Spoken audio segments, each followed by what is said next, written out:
Carte sur table. Une émission proposée par Hype FM. Participer au développement de l'Arménie et de l'Artsakh, c'est légitime. Tel est le mot d'ordre de l'édition 2019 du Phonéton du Fonds arménien de France qui a débuté mercredi et qui se poursuivra jusqu'à ce dimanche soir. Phonéton auquel notre radio IPFM consacre chaque année une émission carte sur table. Une émission destinée à aider à la mobilisation en présentant à nos auditeurs, qui sont tous des donateurs potentiels, les programmes à venir et voir comment ont progressé, se lancer il y a 1 an ou plus. Et c'est ainsi que nous irons faire un tour du côté du Tavouche, où les opérations ont été lancées il y a 10 ans maintenant, mais aussi en Artsakh, sans oublier les actions menées en direction de nos compatriotes de Syrie, et en particulier ceux d'Alep. En studio avec nous ce matin, les responsables du fonds. Michel Pazoumian, bonjour. Bonjour. Vous êtes vice-président délégué du Fonds arménien de France. Avec nous également Rafi Ekimian, bonjour. Bonjour. Et vous êtes chargé de mission dans le cadre du programme Solaire, spécifiquement. Alors, sans attendre, parce que nous avons envie de savoir comment vos opérations ont évolué, dites-nous, depuis l'année dernière, qu'est-ce qui a été concrétisé sur le terrain? Et on va bien sûr commencer par le Tavouche qui nous tient tant à cœur, puisque cela fait maintenant 10 ans que nous accompagnons les opérations sur le terrain. Michel Pazoumian. Asmik, merci. La première chose, c'est notre ferme a atteint un niveau de développement très important, puisque nous avons aujourd'hui la plus grande ferme, sans doute, et la plus moderne d'Arménie, avec 260 bêtes, vous imaginez, dont 120 vaches laitières. Donc cette ferme, les auditeurs le savent déjà, sert à fabriquer du fromage. Ce fromage est depuis maintenant 2 ans exporté, vendu bien sûr en Arménie, dans des magasins SAS et à Parma, mais aussi exporté à Moscou, dans des magasins Globus et Azbuka. Nous travaillons, Asmik Kevorkian, qui est notre directrice marketing, travaille à l'extension de sa diffusion avec Auchan à Moscou et avec Carrefour en Arménie. Ah oui, qualité. Voilà. Et peut-être dans 6 semaines sera annoncée l'autorisation d'exporter en France. Peut-être. Bon, alors, nous attendons l'autorisation. Alors vous avez essentiellement parlé de la ferme, mais le programme Tavouche, c'était bien aussi des campagnes d'irrigation, parce qu'il a fallu aussi irriguer les terres de cette région. Pourquoi je commence par la ferme? Parce que la ferme est l'outil de développement de toute une stratégie qui se diffuse auprès des habitants, des fermiers, des agriculteurs, etc. etc. Exemple, l'alimentation... tous les habitants ont des bêtes entre 2 et 40. Donc ceux qui en ont 40, ce sont des vraies petites fermes de développement.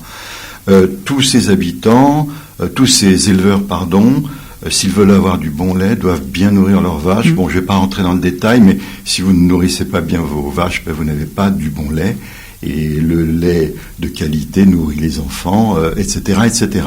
Mais c'est intéressant de s'arrêter sur cet aspect aujourd'hui où on parle beaucoup de retour à une alimentation saine et où il faut privilégier le bien-être animal.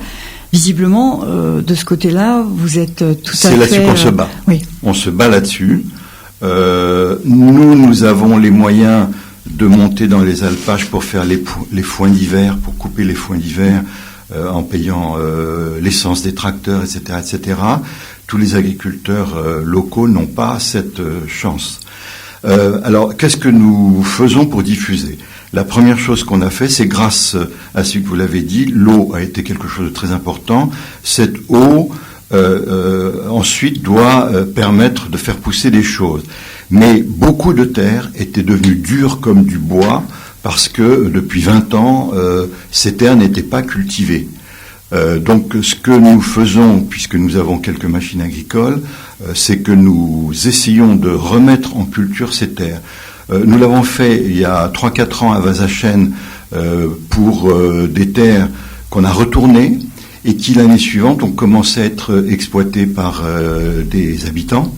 Nous l'avons fait dans le cadre de la ferme l'an dernier à Louzatsor avec 70 hectares qu'on a retourné, qu'on a planté en luzerne. Luzerne utile pour nos vaches, bien sûr. Mais dès cette année, nous allons libérer ces terres, puisque les agriculteurs vont pouvoir, qui n'avaient pas les moyens, eux, de remettre en culture ces terres, les agriculteurs vont pouvoir se les réapproprier. D'accord. Donc ça, c'est un phénomène très intéressant et très important. L'autre phénomène, la richesse du Tavush, ce sont les alpages. Il y a des alpages extraordinaires, et à partir de 1200 jusqu'à 1800 à 2000 mètres, vous avez un foin absolument extraordinaire. Il y a un grand problème, c'est l'accès routier aux alpages. Pas seulement pour nous, pour les villageois, d'une dizaine de villages autour de ces alpages. Avec le CD 92, qui est notre partenaire bien sûr, les Hauts-de-Seine, nous avons rénové une partie de la route des alpages en altitude. Mais il y a un noyau de 7 km absolument terrible pour monter dans les alpages avec des pierres qui sortent, etc. etc. Donc maintenant que nous pouvons dialoguer avec le gouvernement, jusqu'à présent, jusqu'il y a 1 an et demi, nous ne parlions pas aux membres du gouvernement. Aujourd'hui, nous pouvons parler, nous pouvons dialoguer, nous pouvons nous envoyer des mails, et le CD a raison de... Conseil départemental, quand vous dites CD, c'est conseil départemental. Le conseil départemental. Le conseil départemental a raison de dire, vous avez, vous, le Fonds arménien, les moyens de faire du lobbying et d'apporter votre connaissance et votre savoir. Et effectivement, nous sommes en train de faire du lobbying pour demander au gouvernement, puisque nous sommes en très bonne entente et dialogue, de rénover ces 7 kilomètres qui sont terribles. Pourquoi j'insiste sur ce petit élément? Vous pourriez considérer que c'est un petit élément. Mais non, les routes. C'est l'accès pour les villageois d'emmener leurs bêtes brouter de l'herbe gratuite, du foin gratuit et de qualité, de fin mai jusqu'à octobre. Bon, c'est quand même très important. Qu'est-ce qui se passe? C'est que dans le village, on désigne 2 ou 3 bergers, et tous les éleveurs remettent leurs bêtes aux bergers, et la transhumance commence. Elle part dans les alpages. Un certain nombre de ces éleveurs ont plus de bêtes, et donc montent avec leur famille un peu d'ustensiles et font du fromage là-haut. Et pour eux aussi, descendre ce fromage pour le vendre plus facilement est une grande opportunité. Ils nous avaient remercié il y a 2 ans qu'on avait fait cette première rénovation, mais c'est clair qu'il y a ces fameux 7 kilomètres, je m'excuse d'avoir insisté sur cet aspect, ils sont très importants, et je demande très très fort au ministère de s'y intéresser. Non, vous faites bien d'insister, parce qu'effectivement, l'accès, on en avait déjà parlé aussi pour l'Alsar, les routes, c'était aussi un des programmes du Phonéton, la route de la vie, la route pour la vie. Donc accéder à ces alpages, on comprend que ce soit primordial. Alors, est-ce que ça signifie que c'est le projet du Phonéton 2019 de cofinancer ou de poursuivre quelle branche de ce volet, de cette opération Tavush? Non. La somme est importante et nous voulons que le gouvernement s'implique. Il reçoit des aides internationales, il va recevoir plusieurs dizaines de millions, 18 millions d'aides de l'Union européenne. Nous voulons aujourd'hui, puisque nous pouvons dialoguer avec le gouvernement, ce n'est plus un gouvernement d'oligarches. Donc là, les échanges ont lieu. Nous voulons, en tout cas je l'ai dit à Patrick Devedjian, je souhaite que ce soit un vrai partenariat pour cette route. Mais puisque vous me posez cette question, nous avons un projet derrière cela pour donc la campagne 2019-2020, c'est d'aider ces agriculteurs qui n'ont pas les moyens d'aller faucher là-haut, de les aider à faucher, à remplir les camions, à ramener les camions, et vous voyez qu'on a besoin que cette route soit plus étale, à ramener les camions en bas dans la plaine, et de vendre au prix coûtant du foin, pour les agriculteurs, pour l'hiver. Vous voyez, cette année, il y a une grosse sécheresse. Et donc, un certain nombre d'agriculteurs de la vallée ont dit, on va vendre nos bêtes cet hiver. Oui. On ne va pas pouvoir les nourrir. On a essayé de lancer une campagne. En France, il y a eu des sécheresses. Et à l'époque de Pisani, dans les années 60, au moment de ces sécheresses, ils ont envoyé l'armée, ils ont envoyé les tracteurs, ils ont envoyé les camions, ils ont fauché et ils sont venus aider les éleveurs. On a essayé de lancer une opération comme celle-là l'été dernier, elle était trop tard. On va lancer, en tout cas je vais travailler pour lancer une opération de ce type l'année prochaine. D'accord. Alors si cette année nous faisons un don pour le Phonéton 2019, concernant le Tavouche, à quoi ira spécifiquement ce don ? Est-ce qu'il y a un projet particulier où il s'agit de poursuivre, ce qui est déjà très bien, l'opération lancée il y a 10 ans maintenant ? C'est une poursuite. Cet argent servira à continuer à distribuer des plants d'arbres. Et les plants d'arbres, c'est très très important, parce que beaucoup d'exploitations sont petites. Comme je vous l'ai dit, beaucoup d'exploitants ont 2-3 bêtes, mais ils ont aussi un lopin de terre. Et sur ce lopin de terre, planter des plants de qualité d'arbres fruitiers est très rémunérateur au bout de 2 ans, 3 ans, quand ces arbres fruitiers donnent. Donc on continue cette opération, on continue à distribuer des semences. Comme je vous l'ai dit, on aide à relancer en culture des terres. Donc les paysans n'ont pas de semences, donc on va continuer les semences. Comme je viens de vous le dire, cette opération alpage nous tient à cœur. On va lancer cette opération alpage qui sera une opération exceptionnelle, la première fois. Je dirais que l'aspect ferme et développement de la ferme, je ne m'y étendrai pas puisqu'elle est dans la continuité. Et puis il y a un autre élément aussi, c'est accentuer la formation. Formation. Pourquoi la formation ? Parce que le manque de compétences locales est important. Non pas que nos éleveurs ne veuillent pas acquérir ces compétences, mais pour beaucoup d'entre eux, ils se sont lancés dans l'agriculture après l'éclatement de l'URSS, du fait de l'indépendance. Ce sont pour beaucoup des agriculteurs improvisés qui étaient avant dans des usines et qui travaillaient avant dans des usines. Les enfants eux-mêmes ne disposent pas d'école de formation, donc nous travaillons premièrement à amener des formateurs de France pour former les éleveurs des nouvelles fermes qui se créent dans la région. Vous ne le savez peut-être pas, mais une stratégie politique a été lancée par ce gouvernement. Les gouvernements précédents, pendant 20 ans, n'ont rien fait pour l'agriculture et avaient abandonné le monde rural. Il y a une stratégie qui a été lancée au mois d'avril dernier, une stratégie qui s'appelle la stratégie des Smart Farms.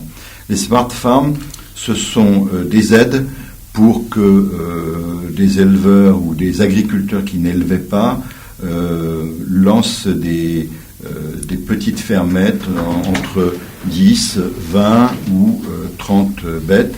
Et il y a des aides très importantes, des aides à 50% sur l'investissement et ensuite des aides au prêt entre 1 et 2%.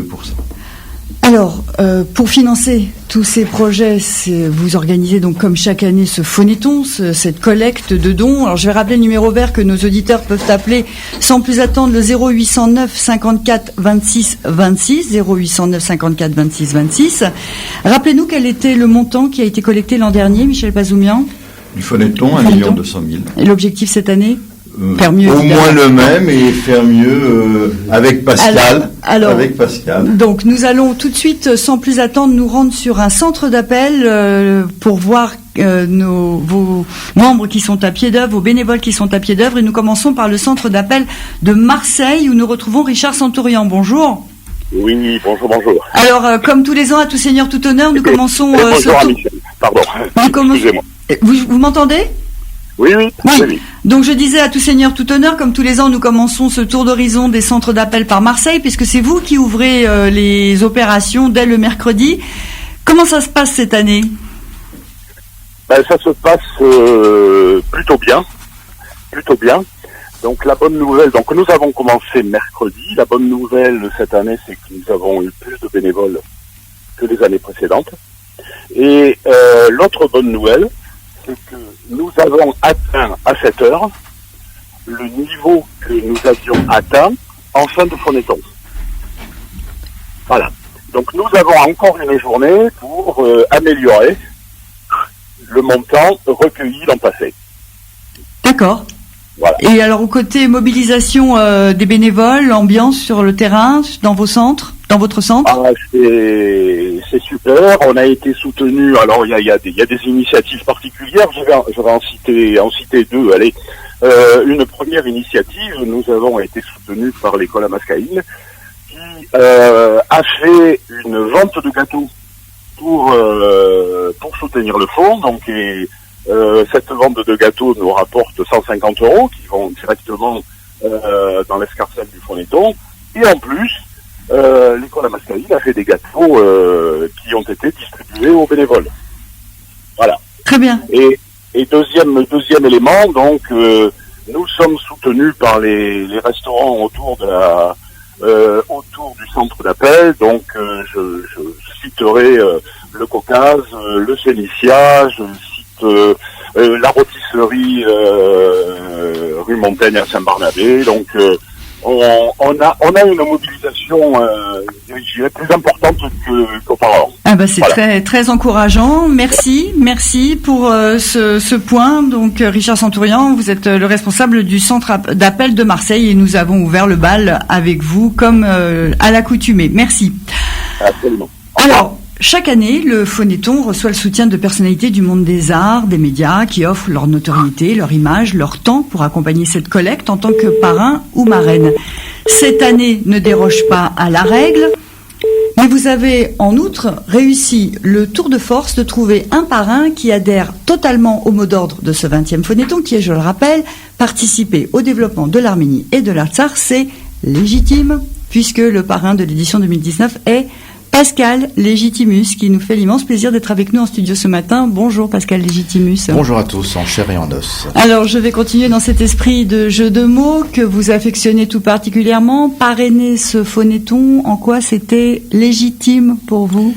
Comme je l'ai souvent dit, c'est par affiliation maternelle, parce que ma mère est arménienne, donc pour moi c'était logique de m'engager, sachant que je suis évidemment l'initiative du Fonéton depuis quelques années. Et puis, écoutez, pour moi, c'est une belle occasion d'amener beaucoup de choses, une mobilisation, une énergie, du temps, comme vous l'avez dit. Alors, l'Arménie et les Arméniens ont toujours été présents dans votre vie, même sans que vous le sachiez, en définitive, comme si irrésistiblement vos racines invisibles, je dirais, car on ne devine pas de but en blanc que vous avez du sang arménien dans vos veines. De but en blanc. C'était pour refaire un jeu comme vous les aimez. Vos racines sont si fortes, on dirait qu'elles sont comme un aimant pour les autres Arméniens. Racontez-nous un peu vos rencontres fortuites et vos découvertes arméniennes. Déjà, c'est au niveau de la famille. Moi, quand j'étais gamin, j'allais souvent à l'église. J'ai été baptisé, d'ailleurs, à l'église rue Charlot, l'église arménienne. Donc ça, c'est une première rencontre avec le monde arménien, parce que j'avais, 3-4 ans. Ensuite, la langue arménienne, que j'entendais évidemment presque tous les week-ends, parce qu'on allait chez ma grand-mère. On alternait la grand-mère antillaise et la grand-mère arménienne. Et puis ma mère, évidemment, qui nous faisait à manger. Et puis les cousins, les cousines. Voilà, donc pour moi, c'était une vie tout à fait normale. Je ne faisais pas le distinguo entre anti ou arménien. Je vivais avec des gens qui étaient pleins d'amour, une famille, tout simplement. Et ce n'est que plus tard que le hasard a voulu que je rencontre un monsieur qui s'appelle Éric Sivagnan. Le réalisateur. Le réalisateur au lycée, qui est vraiment venu vers moi de manière aimantée, comme vous l'avez dit. Il a dit, voilà, j'aime bien ce que tu fais, j'ai vu que tu faisais du théâtre dans ton lycée, j'aimerais bien y participer. Et j'ai appris qu'il était arménien, mais lui ne le savait pas que je l'étais. Lui, voilà. Ça pouvait s'entendre au nom, mais lui ne pouvait pas le deviner. Donc je l'ai fait un peu mariner, j'ai attendu quelques semaines pour lui avouer que j'étais presque du même sang que lui. Donc ça a coagulé nos énergies, ça a scellé une amitié, bien évidemment. C'est joli, ça a coagulé vos énergies comme expression. Vous pouvez noter peut-être, voilà. Et un peu plus tard, on va dire 2-3 ans plus tard, quand j'étais en seconde, parce que j'étais au lycée Claude Bernard, entre la porte d'Auteuil et la porte de Saint-Cloud, pour ceux qui savent, habitait boulevard Murat un auteur-compositeur qui s'appelle Rafi Sarkissian, qui a eu un prix au Conservatoire supérieur national de musique à Paris, qui est aussi devenu mon ami, parce qu'on a fait des musiques ensemble, on a travaillé ensemble. Voilà, donc mes 2 meilleurs amis de ma prime jeunesse sont arméniens. Et ce n'est que plus tard que j'ai rencontré évidemment la diaspora arménienne, les artistes. Et puis au final, ma femme est arménienne. Voilà. Oui. Alors on reviendra sur l'histoire de votre rencontre avec votre femme, parce que l'anecdote est savoureuse aussi par rapport à ce que je disais tout à l'heure. Je ne donnerai pas les détails. Comme si... comme si vos racines invisibles, à l'un comme à l'autre, vous avez irrésistiblement poussé l'un vers l'autre. Alors, Pascal et Chimus, nous reviendrons plus longuement dans la seconde partie de cette émission sur votre actualité littéraire et théâtrale, parce que la seconde partie sera consacrée à Armen Livre, le salon du livre de la Maison de la Culture arménienne d'Alfortville, dont vous êtes l'invité d'honneur. Et bien sûr, vous intervenez dès que vous le souhaitez. Tout à l'heure, nous étions en ligne avec le centre d'appel de Marseille. Ouais. Vous êtes allé leur rendre visite. Tout à fait, j'ai fait quasiment toute la France. J'ai fait Toulouse, Lyon, Marseille, Oui. Paris. Voilà. Alors nous allons tout à l'heure nous rendre à Toulouse, à Lyon et évidemment à Paris pour faire le point. Donc je rappelle le numéro vert 0809 54 26 26 pour faire vos promesses de dons. Et nous poursuivons avec les objectifs de ce Phonéton 2019. Le second est ce projet d'apporter de l'eau et de l'électricité dans les villages reculés d'Arménie et d'Artsakh. Nous allons voir ça avec vous, Rafi et Kimian. Décrivez-nous la situation actuelle qui fait qu'on est obligé aujourd'hui encore de se mobiliser pour apporter de l'eau potable dans les villages. Oui, alors effectivement, dans les villages, la situation en adduction d'eau est assez moyenne et en fait parfois mauvaise. Comme vous savez, il y a beaucoup d'eau en Arménie, beaucoup de sources. Très souvent, il y a des canalisations qui sont installées dans les villages, mais il manque le lien entre les sources et puis les habitations.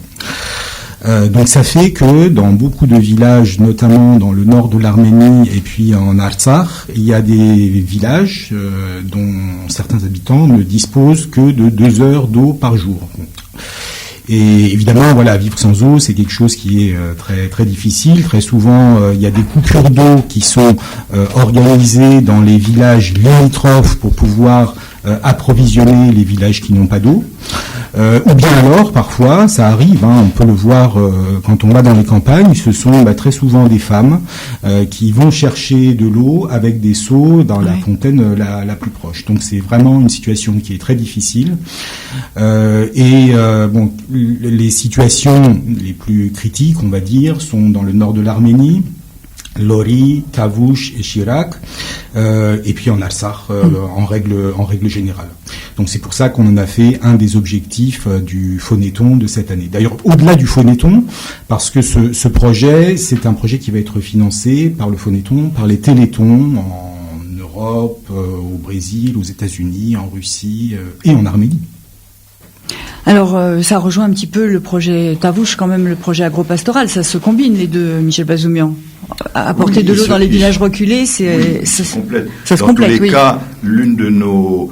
Bien sûr, vous voyez, nous avons des projets extrêmement précis, développement d'une ferme, mais il faut qu'elle diffuse, développement d'écoles, de dispensaires, etc.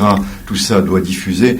Notre souci est bien évidemment d'amener du bien-être et de l'amélioration de vie aux habitants. Enfin, tout simplement. C'est pas simple. Justement, c'est pas simple. C'est énorme. Voilà. Alors l'eau, donc dans un premier temps, c'est indispensable. Vous aviez fait une année, la campagne, c'était l'eau, c'est la vie.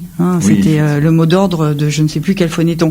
Donc apporter de l'eau dans les villages reculés et puis de l'électricité. Exactement, de l'électricité. Alors parce que c'est de l'électricité, mais pour les bâtiments publics, c'est-à-dire pour les écoles, les dispensaires, les hôpitaux, les mairies, les centres communautaires.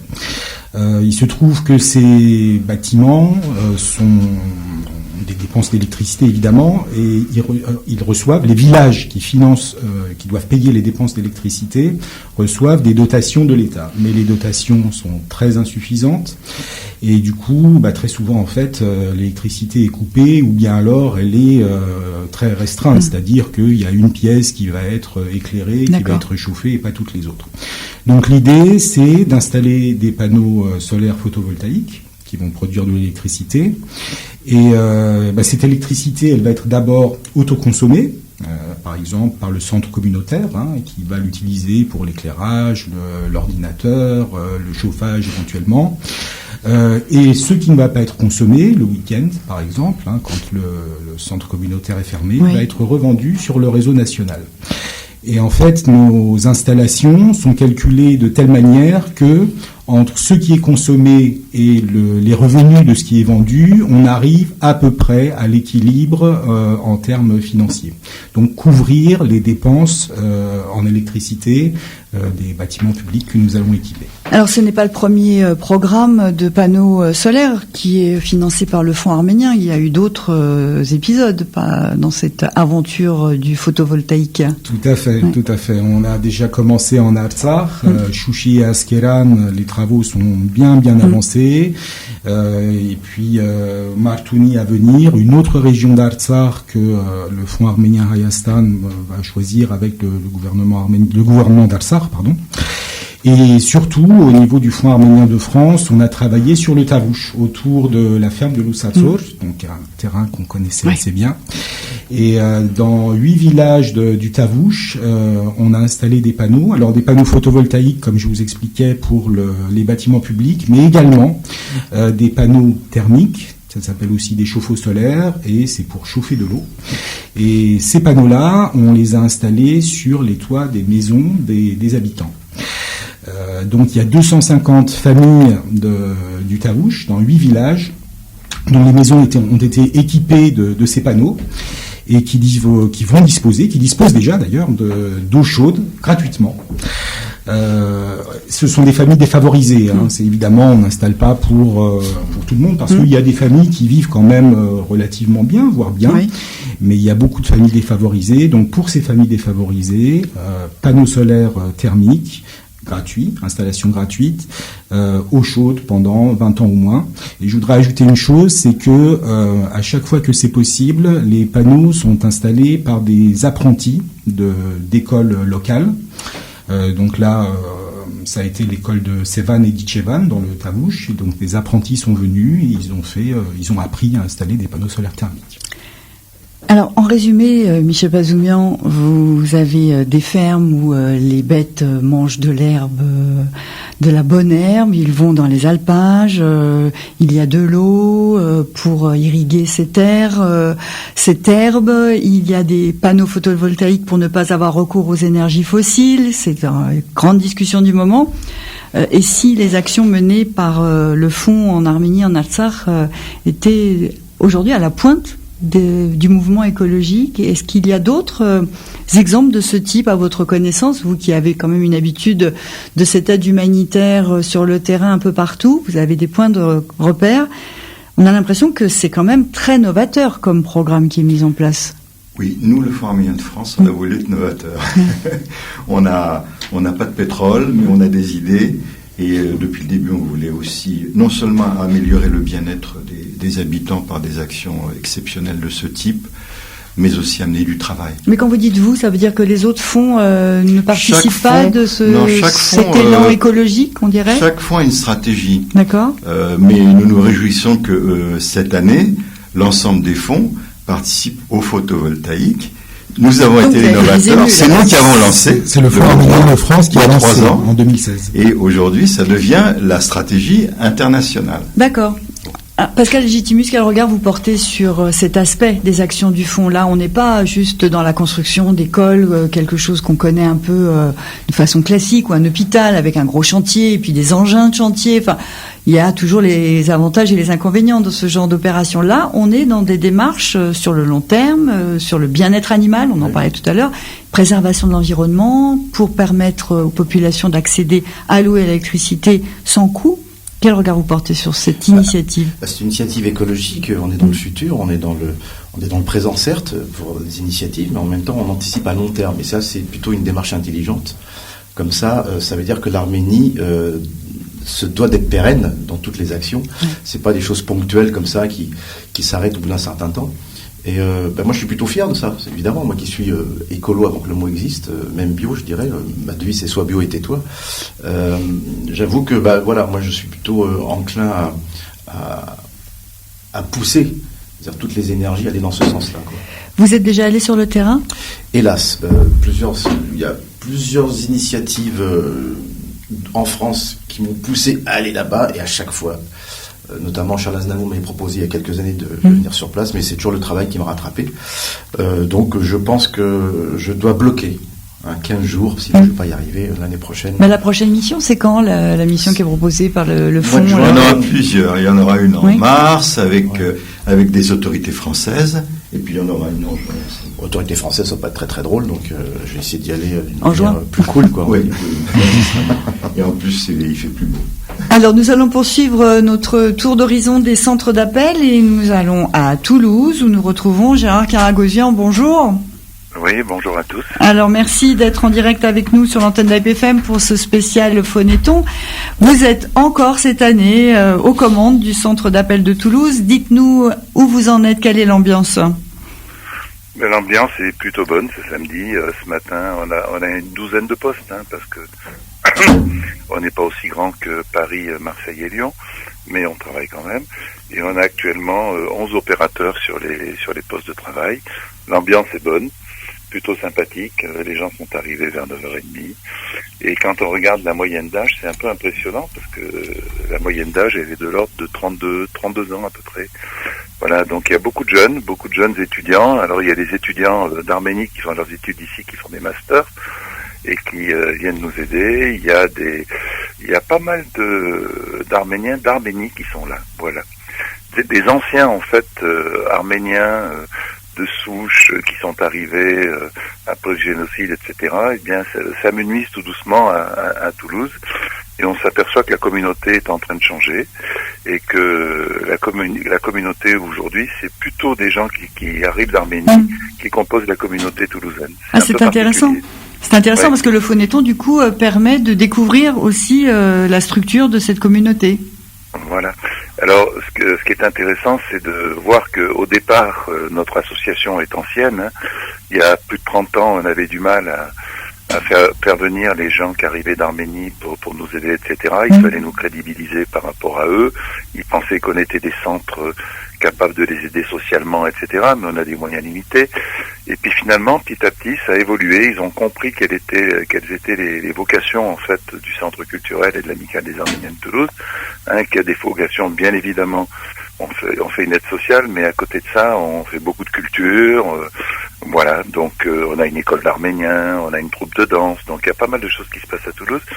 Et là où je suis très satisfait, c'est que on va dire que 60% des gens ou 70% des gens qui constituent notre amicale sont des gens d'Arménie, et ça c'est plutôt très satisfaisant. Effectivement, c'est un retour des choses, on pourrait dire, une entraide mutuelle finalement. Voilà. Donc c'est une opération réussie qui n'a pas été facile à mener. Eh bien, merci et bravo Gérard Karagosian. Oui, bien sûr, Ce qui est intéressant, Pascal. c'est qu'on envoie de l'énergie, on va dire positive en Arménie, mais on nous envoie aussi de l'énergie humaine. Donc il y a une espèce d'échange comme ça qui est très intéressant. Alors vous avez rencontré Gérard Karagosian quand vous êtes allé à Toulouse, Pascal Légitimus. Oui. Moi je crois l'avoir rencontré, Pascal, oui. Il est plus comique que moi ce monsieur, donc il peut me faire un spectacle, je pense. Non, en tout cas, il a une belle énergie. Il coagule comme et Pascal, si tu veux m'embaucher, pas de problème. Oh bah t'as pas besoin. Alors Gérard Karagosian, Pascal Légitimus quand il est passé à Toulouse, mais il l'avait fait également à Marseille. Il y a eu ce petit jeu là autour de l'affiche, puisque sur l'affiche il est marqué participer au développement de l'Artsakh et de l'Arménie, c'est légitime, avec une photo de vous, Pascal Légitimus à côté, et vous avez tagué l'affiche. C'est ça, voilà, c'est une espèce de gimmick, une espèce de signature pour signifier à tout le monde que voilà, je suis présent. Donc légitime s'est transformé en légitimus, et vous avez donc mis votre griffe, votre patte sur cette affiche en direct, donc dans les centres d'appel. Merci. Alors les Toulousains ont été très marqués par le passage de Pascal à notre centre culturel, donc merci à toi Pascal. C'est normal, merci à vous aussi. Voilà. Merci à vous Gérard Karagosian et bonne continuation donc pour le centre d'appel de Toulouse. Je rappelle le numéro vert pour nos auditeurs, 0809 54 26 26, donc vous n'hésitez pas, 0809 54 26 26, appelez pour faire vos promesses de dons. Alors nous allons tout à l'heure aller à Lyon et à Paris.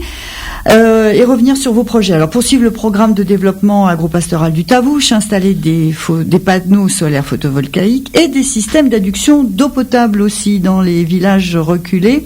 C'est un programme qui a été lancé, qui a déjà permis de raccorder beaucoup de villages jusqu'à présent. Alors, le programme n'a pas été lancé en tant que programme spécifique, il a pu y avoir des travaux dans certains villages, mais là c'est un programme de grande ampleur qui a été décidé par le Fonds arménien Hayastan et par le Conseil des gouverneurs qui prend les décisions stratégiques.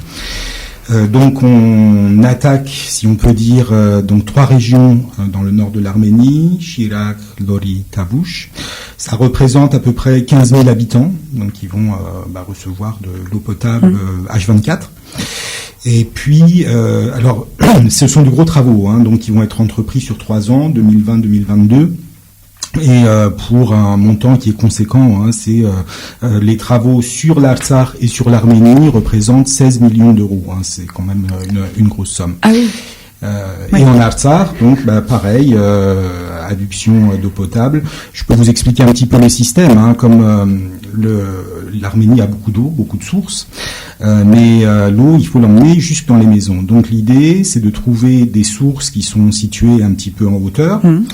De créer un réservoir, d'amener l'eau de la source jusque dans le réservoir, et puis après, à partir du réservoir, grâce à la force gravitationnelle, l'eau va jusqu'au avec un maillage, ça va jusqu'au village. Exactement. Et aux maisons. Alors parfois, il est nécessaire de refaire les canalisations, donc voilà, ce sera refait quand c'est nécessaire, mais souvent les canalisations existent, c'est l'eau qui n'arrive pas. Voilà, et en Artsakh, là, ce seront 50 000 personnes qui vont bénéficier de ce programme. Bien, et bien évidemment, comme le reste, nous suivrons l'avancée de ce programme, de ce projet. Alors, le 3e volet du Phonéton 2019 contribuer au redémarrage des PME et PMI de la communauté arménienne d'Alep, ainsi que former des professionnels de santé. Alors, Michel Pazumet, avant de présenter ce programme pour cette année, dites-nous ce qui a déjà été réalisé en faveur de nos compatriotes de Syrie depuis que le Phonéton consacre une partie de sa collecte à cette aide. Bien sûr. Donc ça fait à peu près 4 ou 5 ans que nous, en tout cas dans le cadre du Phonéton français, nous avons dédié entre 50 et 100 000 euros tous les ans à la Syrie. Nous sommes en coordination étroite avec le Catholicos de Beyrouth, bien sûr. Et dans les premières années, c'était aider à maintenir des classes scolaires pour que les enfants ne soient pas perdus au milieu des bâtiments détruits d'Alep, mais puissent continuer à aller à l'école et payer les professeurs. Donc ça a été fait pendant plusieurs années. Il y a un an, une décision avait été prise, puisque enfin les djihadistes ont été chassés d'Alep, donc aider les papas et les mamans à reprendre des activités professionnelles. Professionnelles. Et donc il y a un comité local qui distribue des aides. Nous avons des retours d'informations sur la bonne distribution. Bon, mais là, on va passer à un autre stade.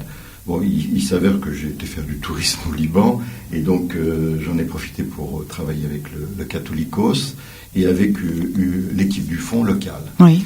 Et nous avons réfléchi à quels sont les besoins aujourd'hui. Il y a un besoin énorme, médical.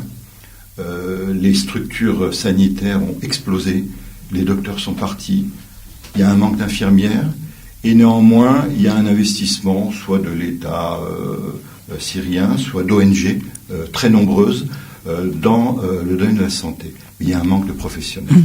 Donc, l'une des idées majeures, avec la petite équipe de Beyrouth, est de mettre en place une formation à Beyrouth d'une dizaine ou d'une quinzaine de femmes d'Alep qui vont venir se former pour être aides-soignantes.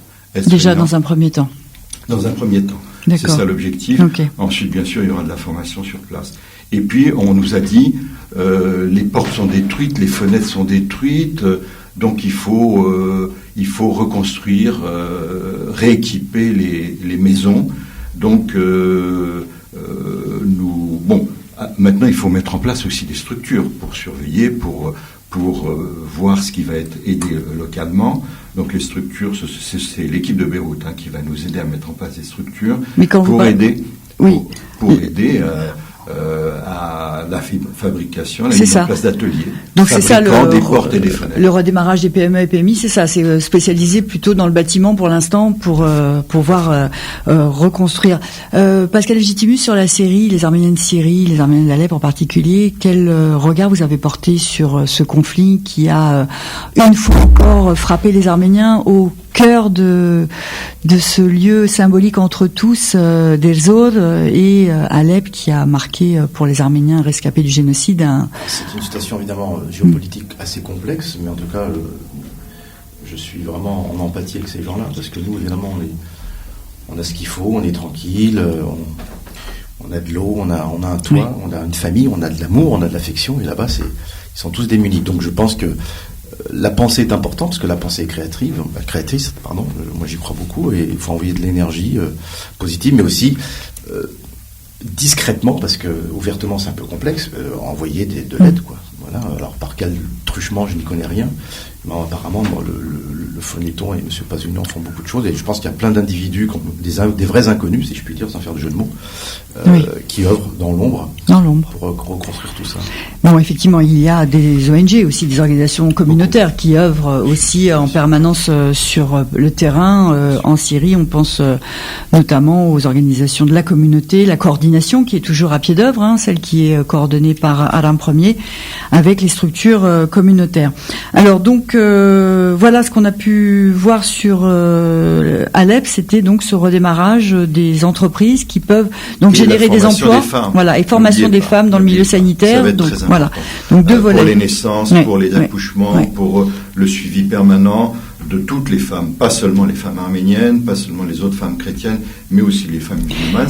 La demande nous a été faite. Et là, vous êtes en partenariat avec les fonds sur place, local, qui lui-même est partenaire des autres organisations qui fait partie de la coordination. Avec le Catholicos, le Catholicos nous a dit, jusqu'à présent, on a essayé de sauver ce qu'on pouvait. Là, il faut qu'on passe à une phase de reconstruction de cette communauté. Et les transmissions aussi, voilà. C'est de la transmission. C'est ça. Donc sur le terrain, il y a les églises, les organisations communautaires, notamment il y a le Home aussi qui a des dispensaires qui continuent de former ces femmes, qui font des formations premiers secours sur la frontière notamment, qui a de nouveau été fragilisée par l'offensive turque où des Arméniens vivent toujours dans cette zone du Kurdistan syrien. Voilà, donc à Michli où il y a eu des dégâts et des victimes. On pense notamment au père Agopian qui a été tué en prenant la route de Del-Zor. Alors, nous allons faire un tour au centre d'appel de Lyon. Je rappelle le numéro de téléphone pour faire vos dons, vos promesses de dons, 0809 54 26 26. Je rappelle que c'est un appel gratuit, c'est un numéro vert, donc 0809 54 26 26. Et nous allons donc à Lyon, nous retrouvons Nicole Minassian. Bonjour. Bonjour. Alors, comment ça se passe pour vous, Nicole, aujourd'hui ? Alors, ça se passe très bien. Nous avons d'ailleurs démarré la semaine dernière par une cérémonie de lancement du Phonéton en présence de notre parrain Pascal Légitimus, qui était venu tout spécialement sur Lyon. Et donc, nous avions quelques 200 personnes qui ont assisté à l'événement, et notamment aussi de personnalités politiques de premier plan, comme Étienne Blanc, qui est le premier vice-président de la région Auvergne-Rhône-Alpes, Georges Kepenekian, que tout le monde connaît bien premier adjoint de Lyon et qui fut maire de Lyon pendant la période de Gérard Collomb au ministère de l'Intérieur. Nous avions également François Rocheboise, donc très proche de la communauté arménienne. Ce fut une cérémonie de lancement donc très réussie, avec un Pascal Légitimus très, très en forme, qui est intervenu pendant 15-20 minutes pour expliquer un petit peu ses origines, toujours avec beaucoup d'humanité et beaucoup d'humour, et puis ses motivations à être parrain. Et donc aujourd'hui, depuis jeudi, comme tout le monde, nous sommes en plein Phonéton. Alors beaucoup de monde, est-ce que c'est l'effet Légitimus, je n'en sais trop rien, mais beaucoup de bénévoles, beaucoup aussi de nouveaux bénévoles, presque tous des jeunes, dont beaucoup seront là d'ailleurs cet après-midi, et ils ont prévu entre eux un petit dîner dans le quartier du centre d'appel ce soir pour se réunir entre jeunes. Et puis comme chaque année, hier nous avons eu la visite de François Rocheboine, qui chaque année passe vraiment plusieurs heures à appeler des contacts, alors souvent un petit peu dans sa région. Il se présente comme Françoise Rocheboine, l'ancien député, ce qui fait que évidemment ça le pistonne un tout petit peu. On l'écoute davantage. Voilà, donc une très très bonne ambiance sur ce phonéton, un phonéton tout à fait exceptionnel. Au niveau des résultats, pour l'instant nous sommes à plus 8%. Bravo. Par rapport à l'année dernière, à l'année des potes. En fait, il nous manque plus que 1 000 € pour atteindre le chiffre de dimanche de l'année dernière, à la fin du phonéton de l'année dernière, pour être au même niveau. Donc, d'accord, donc vous allez samedi matin, nous sommes quasiment au niveau de dimanche soir. exploser les compteurs, Donc, on imagine. Tout ce qui viendra après, ce sera du surplus. Super.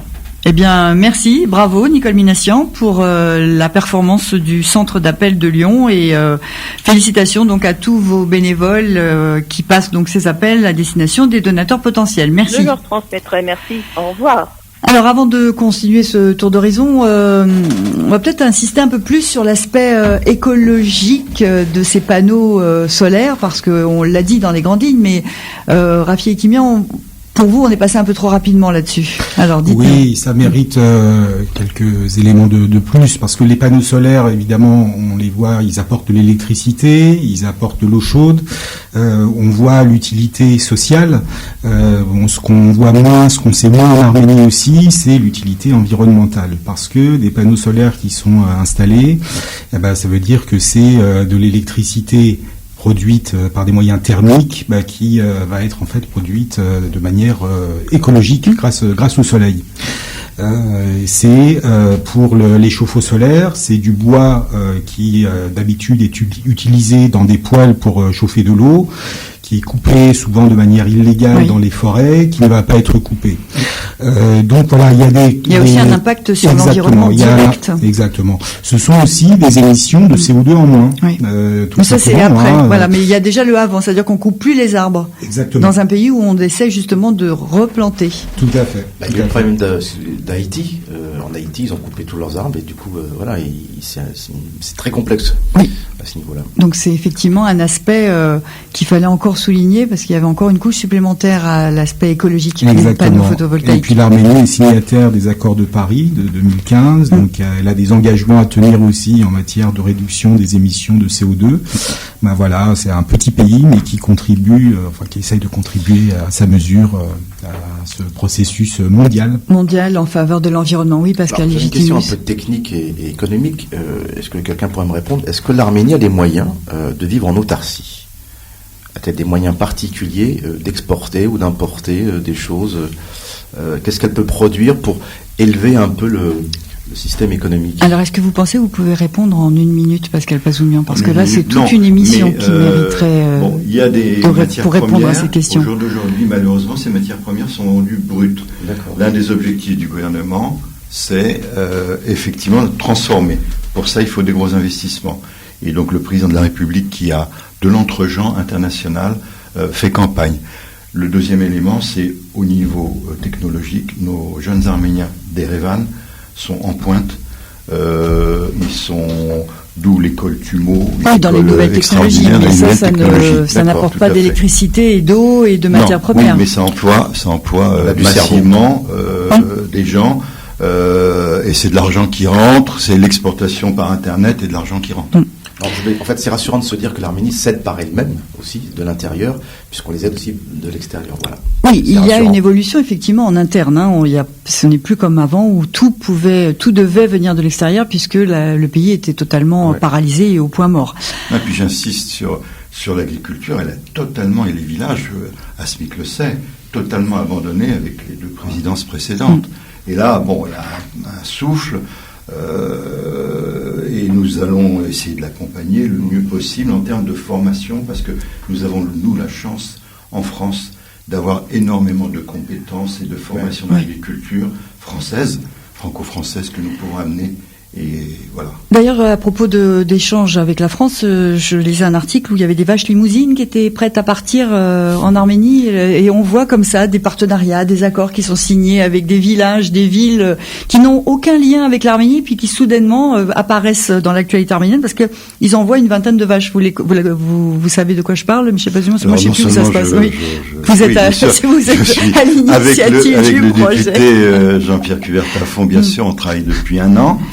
C'est une locomotive extraordinaire. Député de quelle région? Il est à la limite Dordogne-Corrèze.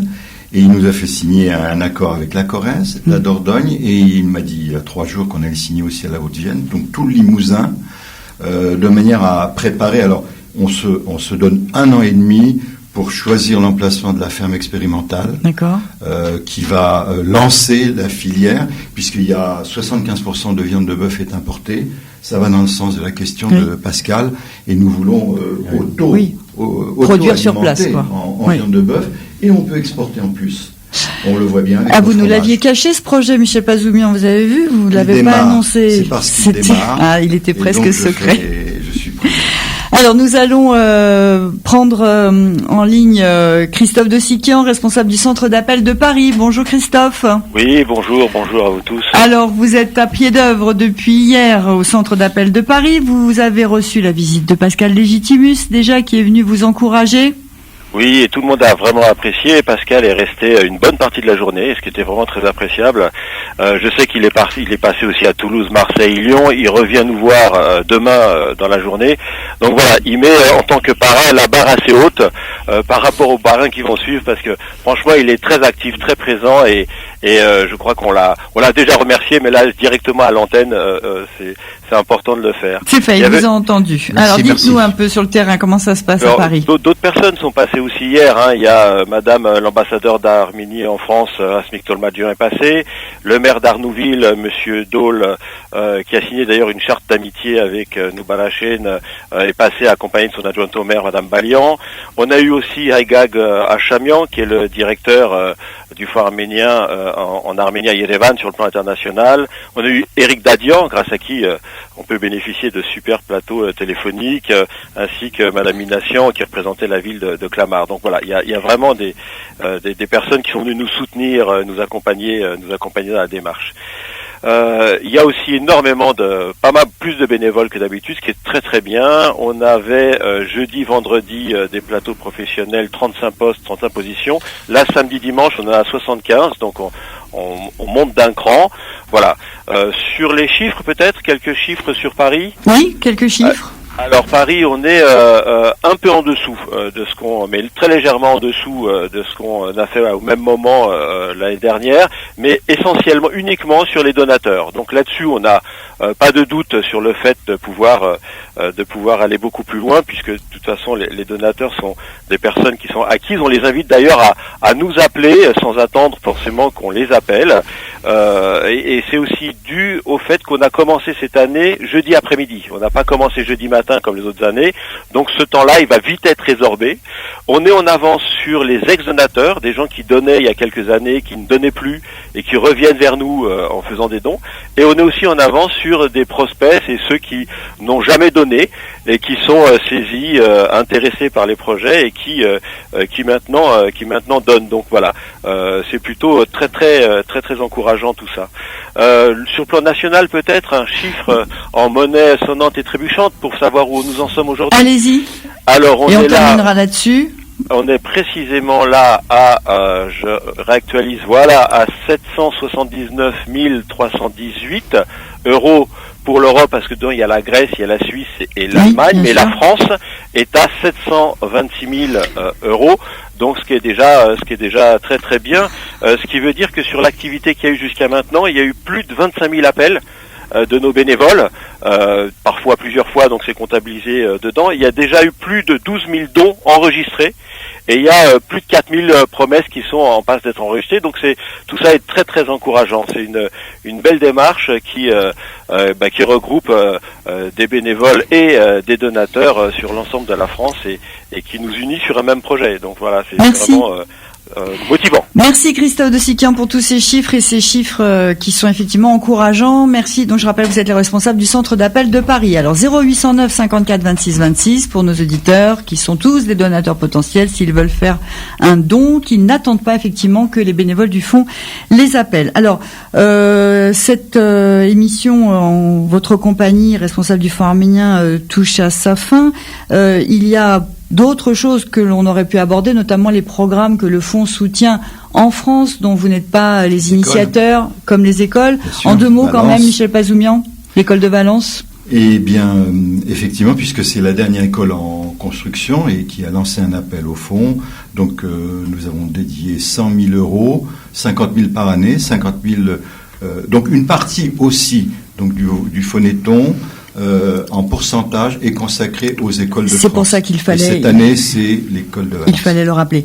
Alors merci Michel Bazoumian et Rafi Kimian. Je rappelle le numéro vert 0809 54 26 26 pour faire vos promesses de dons. Nous annoncerons bien entendu les résultats de ce Phonéton 2019 dans nos journaux de lundi. Alors nous allons ouvrir dans un instant le dernier volet de cette émission Carte sur table dont vous êtes le fil rouge, Pascal Légitimus. Le fil noir. Avec les responsables d'humour, de la ça fait pas de mal. MCA d'Alfortville qui viendront présenter l'édition 2019 d'Armen Livre. Nous les accueillerons après une courte pause musicale.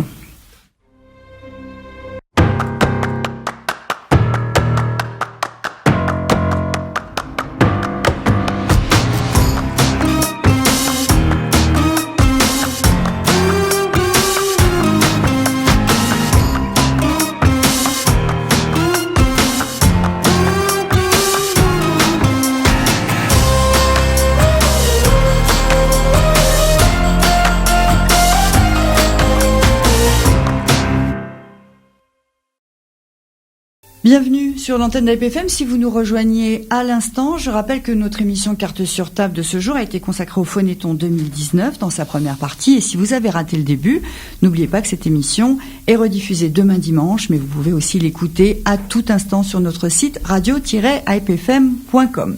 Cette seconde partie est consacrée à Armen Livre, de la Maison de la Culture Arménienne, dont nous recevons les responsables, la MCA d'Alfortville, la directrice Arax Derkevorkian, bonjour. Bonjour Rasmik. Et le coordinateur du salon, Rovi Ganagnan. Bonjour Rasmik.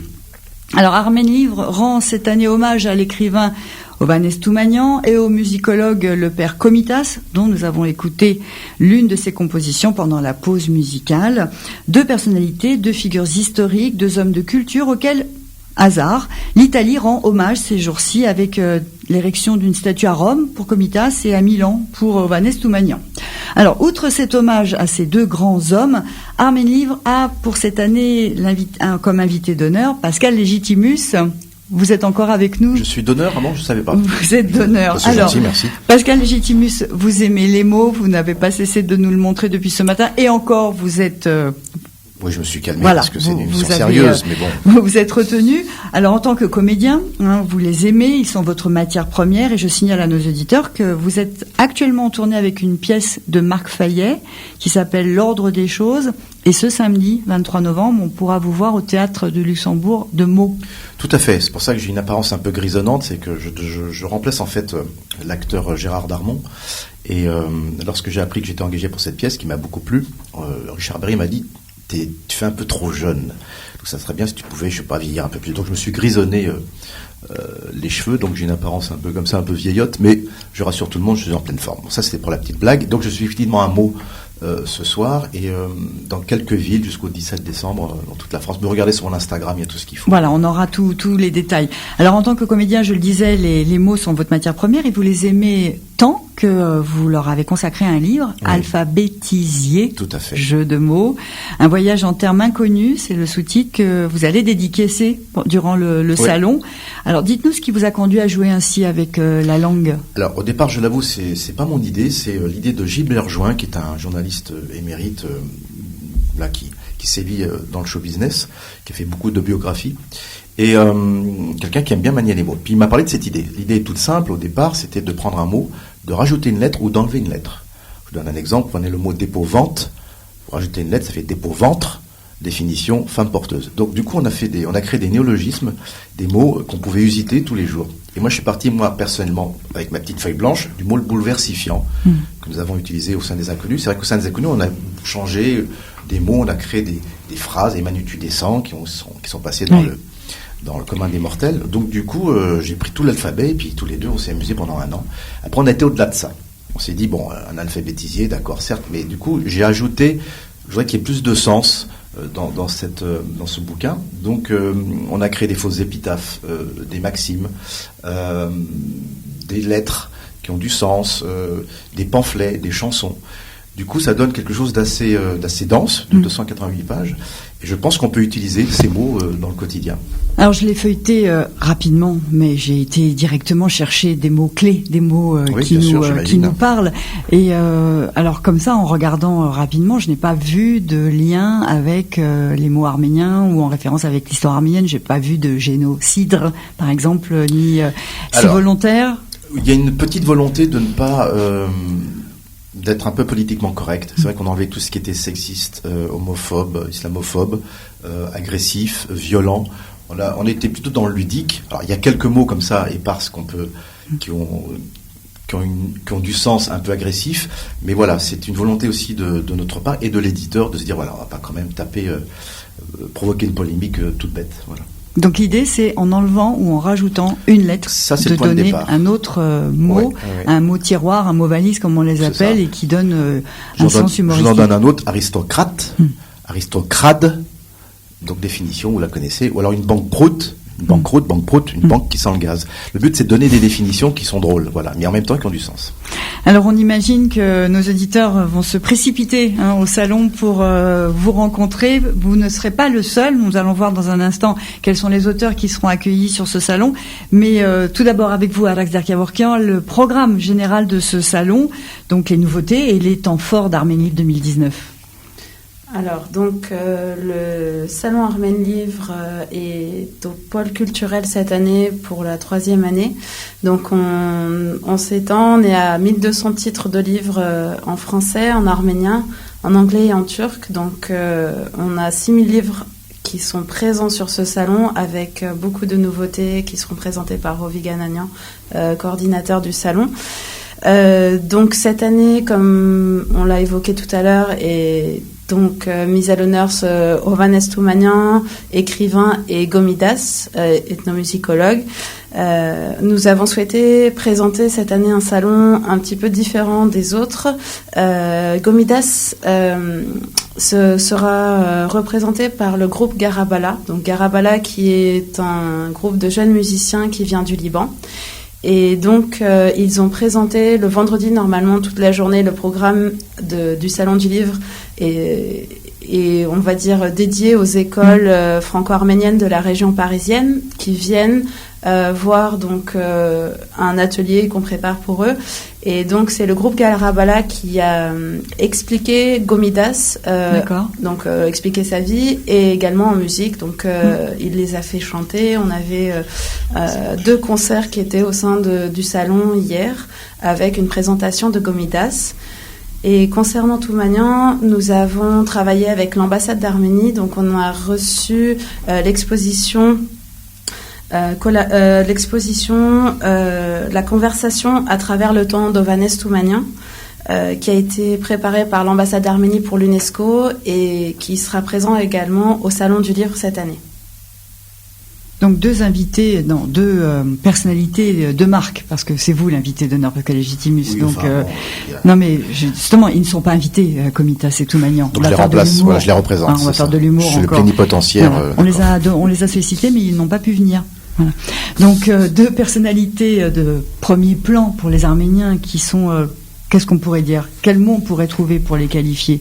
Des héros de la culture, des icônes, des hommes qui représentent en fait la culture arménienne, mais c'est tous les deux des personnages qui sont très avant-gardistes, c'est-à-dire qu'ils ont continué à travailler sur leur tradition tout en allant vers l'avant. Que ce soit Toumanian à travers son poème Hayreni Kised, il a travaillé même en 1915 à un avenir meilleur de l'Arménie. Il a souhaité voir une Arménie forte.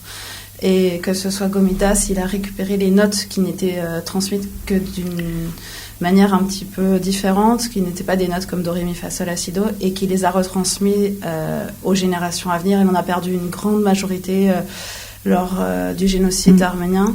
Donc il est décédé à Villejuif, à l'hôpital. Donc c'est quelqu'un qui a perdu, mais qui a aussi donné énormément. Alors rappelons que c'est le 150e anniversaire de sa naissance, 2019, d'où aussi cette mise à l'honneur de Comitas à travers évidemment de nombreux concerts.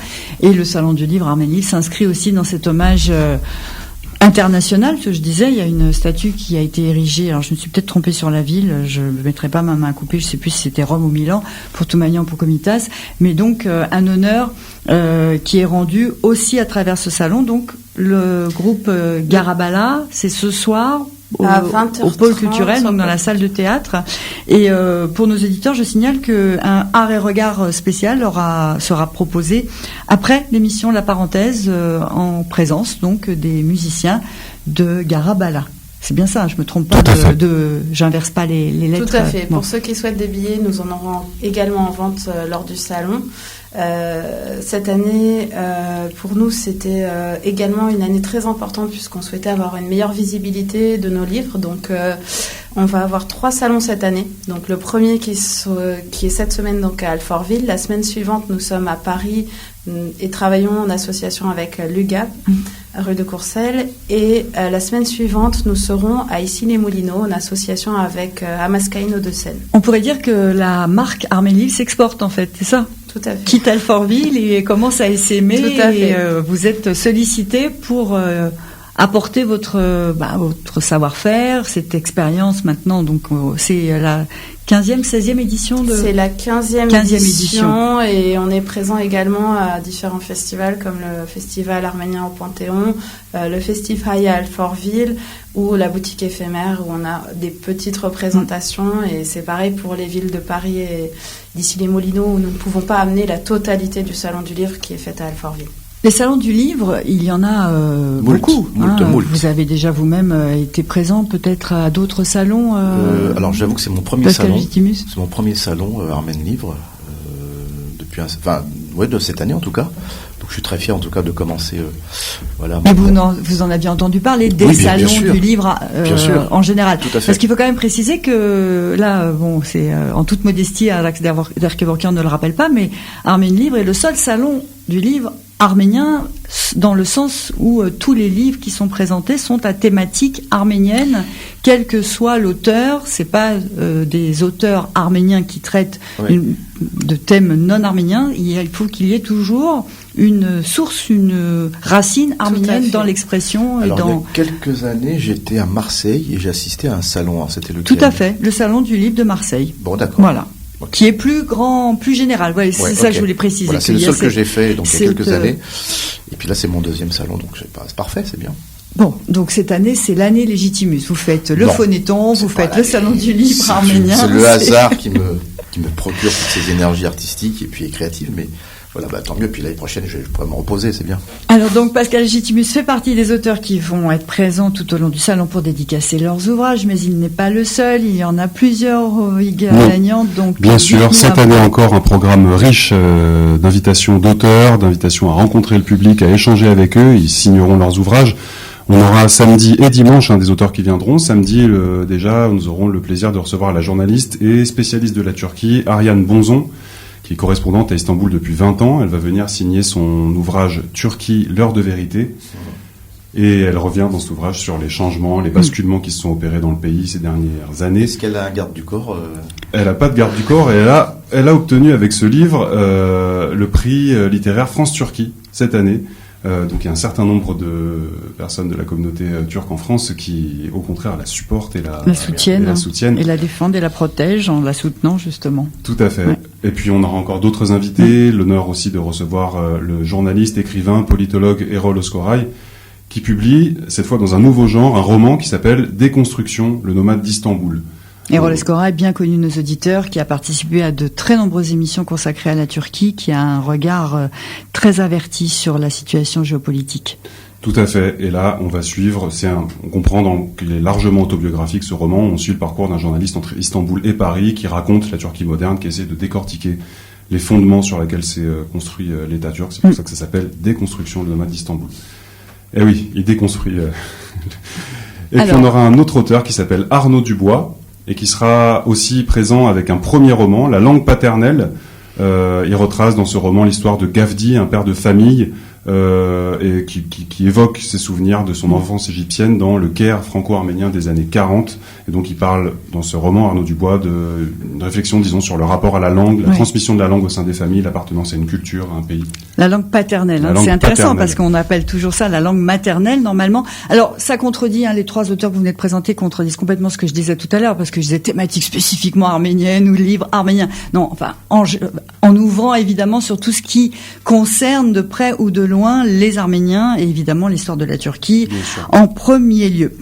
Alors, on va faire une pause dans la présentation de ces auteurs qui vont venir dédicacer. Pascal Légitimus, dans la première partie de l'émission consacrée au phonéton, je disais que vous aviez croisé et rencontré comme aimanté des Arméniens qui ne savaient pas que vous étiez arménien, alors que vous, vous entendiez Éric Sivagnan, Rafi Sarkissian, puis vous avez dit, puis ma femme est arménienne. Alors, certains de nos auditeurs connaissent peut-être votre rencontre, comment elle s'est passée, justement, le fait que vous ayez découvert après coup. Racontez-nous... Alors brièvement, votre rencontre avec votre épouse en 2003 sur un téléfilm, et donc je tournais avec Annie Roman, donc qui est donc une comédienne qui a joué dans Diva et qui a écrit un bouquin d'ailleurs qui s'appelle Ma grand-mère d'Arménie, d'après des on va dire c'est souvenirs, une chronique de sa grand-mère au jour le jour pendant le génocide, qu'elle traduisait en français et en arménien. Donc, on l'avait reçue ici pour qu'elle présente son livre dans l'émission Au fil des pages. Et donc cette charmante dame, un jour, amène sa fille, Adriana, lors d'un déjeuner pendant le tournage. Et puis, je ne savais pas qu'Annie Roman était arménienne, parce qu'elle est blonde aux yeux bleus. Elle a une partie autrichienne et une partie arménienne, mais c'est la partie autrichienne qu'on voit, évidemment. Tout à fait. Et ensuite, le hasard a voulu que je sache quelques semaines plus tard qu'Adriana était arménienne. Nous n'étions pas encore ensemble. Et moi, évidemment, elle ne savait pas que je l'étais, donc on s'en parle. Et en fouillant dans la conversation, dans l'échange, j'apprends que mon père, Théo Légitimus, acteur, a joué avec son père, Pierre Santini, dans un film. Et j'ai aussi également appris que ma grand-mère, Darlene Légitimus, a joué avec son père, Pierre Santini. Donc, moi, je jouais avec sa mère. Enfin, oui, espèce de corrélation, une coagulation aussi d'énergie, toujours la même. Ah, oui. Et comme si le destin nous amenait naturellement... à avoir le coup de foudre l'un pour l'autre, sans savoir... C'était pas un coup de foudre, je l'avoue. Oh, c'était non, ça s'est fait... Je trouve ça mieux d'ailleurs. Parce qu'un coup de foudre, c'est éphémère, je trouve. Enfin, moi, le peu que j'en ai vécu... d'ailleurs, la foudre, après, c'est la pluie. Mais, et puis le soleil. Mais ça s'est fait progressivement. Et j'avoue que c'est une fille formidable. Évidemment, ça fait 10 ans que nous sommes ensemble. Et voilà, tout va bien. Alors, nous allons poursuivre ces dédicaces, cette présentation des auteurs. Mais nous avons un petit clin d'œil pour vous, Pascal Légitimus. Bonjour, on va dire bonjour, c'est un inconnu. Non, ce n'est pas un inconnu, ce n'est pas une inconnue non plus, puisque c'est Belle Maman qui est avec nous au téléphone. Bonjour Annie Roman. Belle Maman. C'est drôle, c'est trop. Est-ce qu'on l'entend? Alors, donc, on disait que vous serez présente tout à l'heure au Salon du Livre. Oui, bien sûr. Et vous serez assise aux côtés de votre gendre. Encore dis donc. C'est formidable. Tout ça est formidable et j'ai entendu comment il racontait l'histoire, mais c'est vrai que c'est assez incroyable cette rencontre entre tous ces acteurs, je dirais, parce que tous ces gens qui restent cités sont des acteurs. Et voilà, et c'est magnifique et c'est très beau.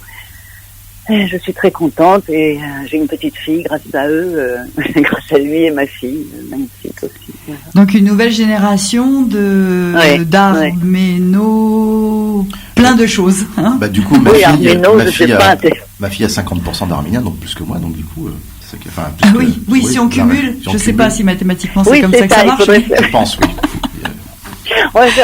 La coagulation a bien marché en tout cas. Oui, c'est ça. Bon. Et donc je vais être là tout à l'heure et à côté de Pascal et je suis vraiment très très touchée que Pascal s'occupe soit le parrain de ce phonéton parce que c'est très important. Je reviens d'Arménie au mois de mai là et vraiment il faut aider ce pays, ce pays magnifique. Eh bien, merci Annie Roman pour ce clin d'œil offert à nos auditeurs et à votre gendre. Et à tout à l'heure, alors. À tout à l'heure. À tout à l'heure, belle maman. Alors, nous disons à tout à l'heure. Alors, c'est à partir de quelle heure d'ailleurs les dédicaces dont vous avez commencé à nous parler au vidéo? À partir de 14h, Pascal Légitimus sera avec nous en tout début d'après-midi pour présenter son livre. Et donc à partir de 14h. Et donc il y aura une animation aussi dans l'après-midi à 16h avec Robin Koulaksesian qui est l'auteur de Little Armenia. Voilà, ce livre sur les diasporas arméniennes dans le monde. Une petite animation avec les enfants pour les éveiller à la diversité de la diaspora arménienne dans le monde. Avec une carte, tout ça. Avec une carte, voilà, c'est ça. Les enfants seront invités à placer un repère sur les cartes. Ah, ça, ils aiment bien. Essayer de savoir où se trouvent les Arméniens et Robin Koulaksesian apportera les informations sur ce sera à quelle heure? 16h, vous avez dit. À 16h, qu'on précise bien ça pour que les parents viennent avec leurs enfants et qu'ensuite ils aillent eux tranquillement regarder les livres pendant que leurs enfants seront pris par cette animation. Tout à fait, exactement. C'est aussi le but de cette animation. Donc on s'était arrêté à Arnaud Dubois et sa langue paternelle. On a voulu donc faire ce petit clin d'œil avec Annie Roman qu'on ne présente plus, donc on la retrouvera tout à l'heure. Non, Annie Roman qui viendra pour la traduction arménienne, je le précise, de son récit, tout à fait, la traduction arménienne qui avait donc été dans un premier temps publiée en français, de son récit, Ma grand-mère arménienne. Elle l'a fait traduire en arménien, elle sera présente pour proposer au public cette version arménienne de son récit. Et puis nous accueillerons samedi, pour terminer, Jean-Jacques Karakosian, l'éditeur du livre Complicité de génocide, sur le rôle de l'Allemagne dans l'anéantissement des Arméniens, une enquête qui a été réalisée par le journaliste allemand Jürgen Gottlich, et qui étudie donc l'implication de l'Allemagne dans la politique de l'Empire ottoman au début du XXe siècle. Dimanche aussi, nous aurons des auteurs qui viendront. Arnaud Dubois et Rolos Koraï seront de nouveau présents. Les visiteurs du salon auront là encore l'occasion de les rencontrer, mais ils pourront échanger aussi le dimanche avec la journaliste et correspondante à Yerevan, Seta Mavian, qui signe avec son ouvrage Chronique de la Révolution arménienne un récit du printemps arménien, voilà, de la Révolution de velours, une compilation de ces posts en fait qui ont été publiés tout le long de cette révolution sur les réseaux sociaux. On aura aussi un autre journaliste, spécialiste du Moyen-Orient, Tigran Yegavian, pour son dernier ouvrage Minorités d'Orient, les oubliés de l'histoire. Donc c'est une étude historique où il analyse la situation, la place des minorités d'Orient au lendemain des persécutions qu'elles ont subies. Et enfin, on aura aussi la présence d'Anaïd Sarkissian, qu'on connaît bien, sur le salon, l'auteur, illustratrice. Qui est Anaïd Sarkissian? Elle sera présente pour son dernier album, Darosig, un livre-jeu, donc ça va être très très sympa à présenter aux familles, aux parents, aux enfants. Un livre-jeu à jouer donc en famille, qui est accompagné d'un CD, mais aussi d'un petit sac qui est rempli de planchettes de bois. C'est beaucoup plus intéressant à voir qu'à expliquer, vous allez voir, avec lesquelles les enfants vont construire une maison traditionnelle arménienne, avec tonir intégré, tout équipé. Extraordinaire. On est impatients de découvrir ça. Anaïd Sarkissian nous réserve toujours des surprises avec ses premiers albums qui ont révolutionné la littérature arménienne enfantine et qui aujourd'hui continuent maintenant avec des jeux comme ça, des objets ludiques. Ça se termine donc avec Anaïd Sarkissian, la liste des auteurs qui... Et on aura normalement aussi dimanche la présence de Aïda Adjemian pour le livre qu'elle a publié sur Ayrabet Barsamian, Souvenir d'un enfant déporté, où il a raconté son histoire. Donc il y aura aussi la présence de Aïda Adjemian le dimanche. D'accord, très bien. Donc voilà pour la liste des auteurs qu'on peut retrouver dès aujourd'hui à partir de 14h et demain également. Je voulais simplement rajouter, Anaïd Sarkissian a également de nombreux livres qui seront présents et nous avons cette année une très grande quantité de livres pour les enfants. Dès tout petits, on a des livres cartonnés dès 3 ans, 4 ans, jusqu'aux adolescents. C'est un complément de la langue arménienne que lorsqu'ils apprennent à l'école, ils n'ont pas forcément accès à tous ces livres. Et c'est vrai que c'est très important pour nous d'avoir leur présence sur ce salon, puisqu'il y a une grande partie des livres qui leur sont consacrés, que ce soit des livres, par exemple, de Toumanian en français, parce que tout le monde ne lit pas forcément l'arménien, mais également en arménien pour ceux qui apprennent l'arménien. Et c'est un très bon complément pour évoluer dans la langue arménienne. Et je voulais également remercier les 4 écoles qui ont joué le jeu.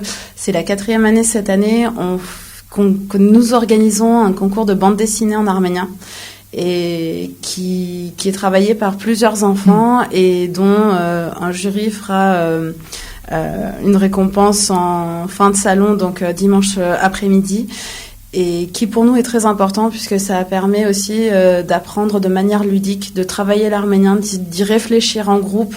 Et on a de très beaux résultats qui sont visibles lors de ce salon et qui sont un travail d'enfants, mais qui était sur le conte arménien et sur le conte de Toumanian. Voilà, donc on choisir un conte et l'imaginer en bande dessinée. Donc on peut les voir, ces bandes dessinées, sur le salon. Tout à fait. Pascal Légitimus, la langue arménienne, une langue qu'on préserve à travers justement des activités novatrices comme la bande dessinée, le théâtre, qui est quand même le moyen le plus ludique et le plus naturel que de s'approprier une langue. Tout à fait, oui. C'est vrai que alors, le hasard a voulu que quand je fouille, je l'ai raconté dernièrement, j'ai une petite digression mais qui a un rapport avec ce que vous dites. Je vous en prie. Mon père m'a légué il n'y a pas très longtemps, avant de partir, on va dire un arbre généalogique. Et dans l'arbre généalogique, on remonte au XVIIe siècle et je vois un roi d'Éthiopie, Johannes Ier. Et il se trouve que ce roi est décédé, mais de ce premier mariage avec sa femme, la reine, ils ont eu 2 enfants. Et le chambellan, le premier ministre, s'est marié avec la reine et ça a donné donc la ligne du Négus Haïlé Sélassié qui a continué. Mais les 2 enfants mâles qui ont été exportés sur la côte ouest en esclavage se sont donné un nom qui voulait dire qu'ils étaient les enfants légitimes du royaume d'où l'origine du mot légitimus. Et j'ai appris ça il n'y a pas très longtemps. Donc, mes origines sont éthiopiennes et arméniennes.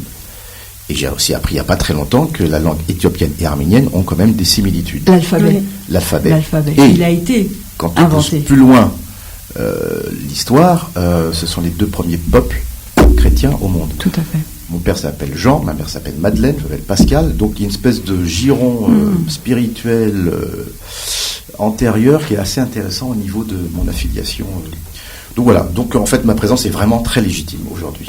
On est bien d'accord, personne ne le contestait et c'était bien de conclure sur votre légitimité, Pascal Légitimus, à participer à ce salon et à ce phonéton. Alors pour conclure, je vous redonne la parole à Alexandre Kevorkian. Alors, j'ai 2 petites choses à rajouter. La première, c'est le théâtre en arménien. Donc donc c'est la Maison de la Culture Arménienne qui organise ce salon du livre. Nous avons des activités chaque semaine au sein de la Maison de la Culture Arménienne, 350 élèves qui suivent des cours de danse, des cours d'arménien, des cours de musique traditionnelle, des cours d'échecs, etc. Et nous souhaitons très rapidement mettre en place, puisque nous avons essayé sous forme de stage des théâtres en arménien lors de ces vacances et commencer les cours de théâtre à partir du mois de janvier pour les élèves qui souhaitent avoir un complément de l'arménien, et c'est une très bonne chose pour pouvoir travailler l'oral en arménien. Vous avez déjà un professeur de théâtre ? Oui, tout à fait. Chouette.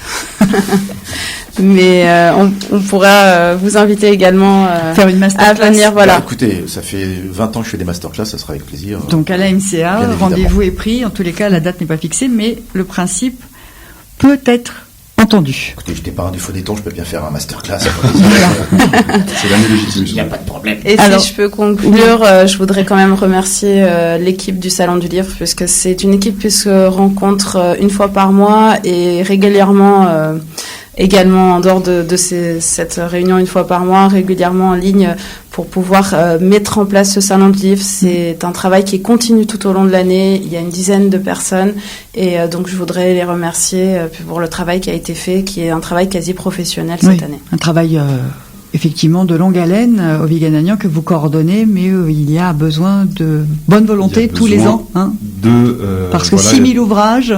Il faut les installer et penser déjà. Il y a déjà tout un travail d'élaboration du programme, donc de réflexion sur les contenus qu'on propose chaque année, mais il y a un énorme travail logistique qui nous demande beaucoup de temps et d'énergie, donc toutes les énergies sont les bienvenues. Eh bien, merci Ovi Ganagnan, merci à Alexandre Kevorkian pour la présentation de cette 15e édition d'Armen Livre, donc édition 2019 au pôle culturel aujourd'hui et demain jusqu'à demain soir, 19h si je ne me trompe pas, 11h-19h. Le pôle culturel se trouve dans le centre-ville, près de la mairie d'Alfortville. Donc on va vous accompagner, ne vous inquiétez pas, on va s'y retrouver dans un instant.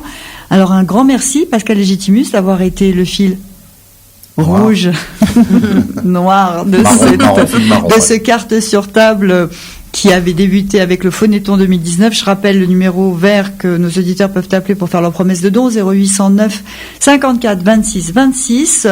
Donc pour participer au développement de l'Arménie et de l'Artsakh, parce que c'est légitime, et merci Pascal Légitimus d'avoir apporté, comme on le disait en préambule, votre image, votre notoriété, votre nom, votre temps. Vous l'avez offerte. Je la prête, parce que moi j'en ai besoin après. Vous la reprenez ? que j'ai d'autres, peut-être l'année prochaine, D'accord. peut-être utiliser mon nom pour d'autres pour d'autres grandes causes. Voilà. Merci pour votre participation à cette émission. Merci à nos auditeurs de nous avoir suivis. Vous le savez, vous pouvez retrouver cette émission sur notre site radio-hypefm.com et n'oubliez pas, après la parenthèse de Copéa, le groupe Garabala que vous pourrez découvrir en avant-première avant le concert de ce soir au pôle culturel à 20h30 dans le cadre donc de ce salon Arménie dédié à Komitas et Toumanian. Merci. Merci. Merci.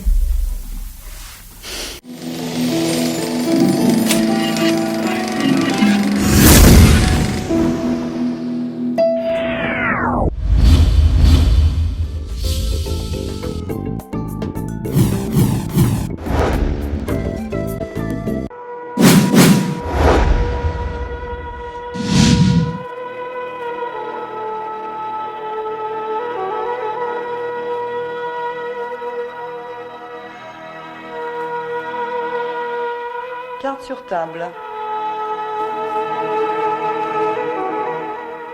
Une émission proposée par Hype FM.